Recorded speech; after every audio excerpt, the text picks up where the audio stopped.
Yo, what is going on, Guardians, and welcome back to another Destiny 2 gameplay video. And today we're going to be talking about fusion rifles, specifically like the high impact ones. I'm talking like Aaron Till, I'm talking Wizened or Wizened for those of you who don't like my pronunciation, Rebuke. So we're going to chat about those and how we can maybe bring them in line. Do they need to be brought in line in any way or adjusted in any capacity? We'll talk about that in this video. Now, I do have to apologize. I know I'm raspy, and I've been sick for a month now. We found out why. I've got pneumonia, and I'm now on medication to deal with that. So I've got liquid in my lungs, unfortunately, which kind of sucks. I thought it was just a cold that was lingering, but the docs found that out. So I apologize about that. And real quick, before we dive into the fusion rifle talk, just want to remind you guys that ViewSonic is giving away a gaming monitor. It's a high-end gaming monitor. It's a fantastic machine, several $100 gaming monitor. If you want to grab one of those, they're giving one away for free. You just go over to their Instagram account. I'll try to put the link in the description. But on their ViewSonic Gaming Instagram account, they made a True Vanguard giveaway post. You just comment on it. That's it. Hashtag TVG, and then tag somebody. That's it. It'll take you 30 seconds. You might get a new monitor. I mean, a giveaway is how I got my first Game Boy Color, so I could play Pokemon. It's how I got a personally autographed picture of Michael Jordan from his college years. I mean, hey, giveaways are legit, so go ahead and participate in that if you want to. Now let's talk about fusion rifles. I see this all the time where people are like, yo, fusion rifles are broken in Crucible. Fusions are broken. And I disagree. I think the fusions are very not broken. In fact, I think that Aaron Till and Wizened Rebuke, the high impact fusion rifles that are really consistent, those are the ones that people see and they lump all fusion rifles together and say, well, because Aaron Till is so good, fusion rifles are broken. And the fact is, no, fusion rifles are fine, in my opinion, to be fair. Fusion rifles are fine, except for those. Now, remember, this is coming from the standpoint of somebody who is a fusion rifle fan, and I have been a fusion rifle fan since D1. Fired my first fusion rifle in the Destiny 1 beta on First Light, and I fell in love. First Light and Shores of Time, I think, were the beta maps, and I loved it. So remember, I'm not trying to be the bad guy here. I love fusion rifles, but I'm going to be honest. Aaron Till is easy mode. When I put on an Aaron Till, playing the match immediately gets easier. Now, it's not like it's so crazy broken over the top that it's destroying the Crucible. And listen, it's not. I mean, Aaron Till currently is sitting at 6.47% for weapon usage in the Crucible. 6.47%. Now, to give you some perspective, Dustrock Blues is at 13.3%. Like, you know, more than double. More than double. For every one Aaron Till out there, there's at least 2 more Dust Rocks. So it's not like it's out there dominating the Crucible and it's super broken. I don't think that. I mean, Luna's Howl is at 18.6% usage right now, which is insane. Now, these numbers are console, by the way. I play on console, so I use console numbers when I'm talking about the game because that's what's relevant to me. So it's not like they're out there running the Crucible, but I do think that Aaron Till and Wizened Rebuke, I think high impacts in general, I'm going to lump them all together. I think high impact fusion rifles could use some attention. Now, when it comes to addressing weapons in the Crucible, most people think nerfs are all about, well, it's performing too well, let's target its performance. And I think that's a little too narrow-minded. Sometimes you can tone a weapon down without actually making it perform worse. So I don't want to increase the number of bolts you need to hit. I think that's swinging the pendulum too far in the other direction. I don't think we need to reduce the damage on these fusion rifles. Like I said, that's just swinging the pendulum too far. What I want to do, I'm thinking about 3 specific ways we can address them.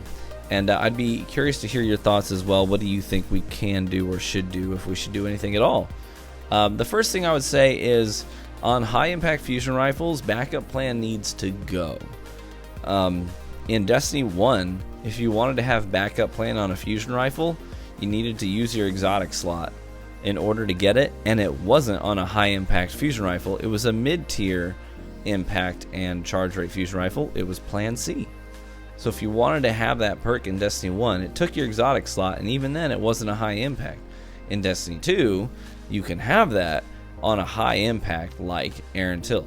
So you can get the drop on somebody by a landslide in Destiny 2, and they can say, oh crap, instantly swap to an Aaron Till and pump out a massive amount of damage instantly with backup plan or Wise and Rebuke. I think that high impact fusion rifles should not be able to roll with backup plan. I think that that's just giving them too much of an edge.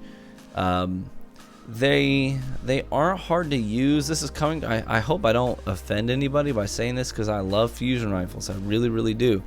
But the high impact fusion rifles, they are not hard to use. Let's not pretend like they are.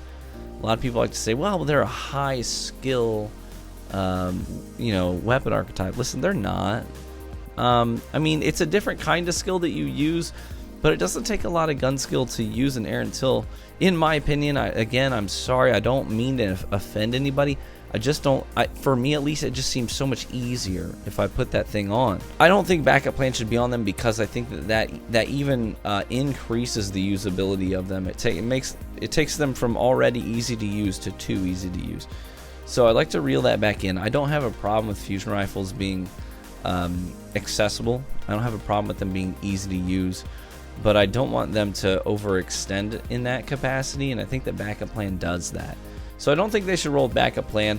And then to take that one step further, when we're talking about perks that fusion rifles can roll, I think that the other variants, the lower impact and the mid impact fusion rifles, I think that they should have access to some different perks that you don't see on Aaron Till or Wise and Rebuke, other high impact fusion rifles.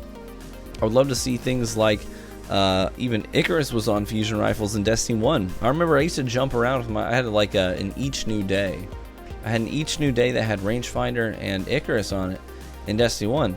And one of my favorite ways to play was to jump through the air and get these aerial voops using that combination of perks of rangefinder and Icarus. And it was a lower impact fusion rifle. It wasn't a high impact one. And it was a lot of fun to play that way. So I think that incentivizing players to use other archetypes by having some other interesting perks available exclusively to things that aren't high impact, I think that would shake things up a little bit. Even putting things like kill clip. Maybe you could get a feeding frenzy kill clip roll on a lower impact fusion rifle and reduce the number of bolts required by 1 to get a kill. So long as you get that kill first, you get that quick reload, and you know what I'm saying? That could be fun too. So I think that adding other perks for the lower impact variants would switch things up a little bit, give people a reason not to use, right, Aaron Till or Wise and Rebuke. Moving on, I think number 2, the second change I would make is I think that they need to be louder. I'm talking about audio cues here. I would love it if like anytime you had somebody charging up an Aaron Till, like you could hear it from a considerable distance away. Like it would be loud, just as a reminder, a cue to you that, hey, there's an Aaron Till on the field right now and he's charging it up. I need to think about changing up my movement, trying to juke this. You know what I'm saying? A lot of times this is like you just get mapped by an Aaron Till and you had no idea it was in play, and you would have moved differently, and you feel like, man, I really just got screwed by that. I think one way to get Aaron Till and even Wizened back in a more balanced state would just be to find a way to remind players that they're even out there. So when I hear it, I'm going to change the way that I'm moving or engaging. So I think that tuning up the audio on it will just help give players a cue, a notice to beware. You know what I mean? It's like a beware, Aaron Till out there. So I think that tuning up the audio cues on those fusion rifles would be a good place to start as well. Now the third thing I would say, I talked about backup plan, audio cues, and now the third thing, I think you got to cap the range on them. Aaron Till is filthy. I mean, it can map people. And I have seen these plays, these moments, and they don't happen very frequently. But every now and then, an Aaron Till will get a kill at a range that is absolutely bonkers. Like the range that you would have a pulse or a sniper rifle out. And while as the user, that feels really good, when you're on the other side of that, it feels really bad. It's like, man, my positioning was good. I was playing the range game on this thing. There's no reason why that thing should have killed me in one hit from that range. And it's an aggravating experience. And like I said, while it doesn't happen very often, it does happen. And I think that one of the ways that you could reduce the hate, right, the pushback, the lashing out against fusion rifles, one of the ways you can minimize that is just to say, you know what, at this range, these bolts will dissipate. They will cease to exist. They will do no damage past this range. This is the maximum range that they can do anything. I think that would be a good choice too. You could counter argue that by saying, well, we need a wider spread, then that would take care of it. But I think that if you start to nerf the spread on the fusion rifles, then you remove the incentive to use a high impact to begin with. A high impact is supposed to be high risk, high reward. Like, it's really hard to get yourself in a position where you have enough time to fully charge it up and get that shot off. But if you do it, you should get the kill. I don't think we need to make them I don't think we want to make them too inconsistent at close range by widening the spread on it, because then there's just not going to be a reason to use them. So anyways, those are my 3 thoughts for addressing fusion rifles. No backup plan on high impacts, and put more perks in the pool for lower impacts. Audio cues, turn up the audio on the high impacts. And 3, cap the range on fusion rifles. There should be a range at which we say, nope, can't do it at that range. Let me know what you think, guys. I am genuinely interested to hear your thoughts. I hope you enjoyed the video and the gameplay, and I hope to chat with you in another video and catch you in the Crucible. Bye-bye.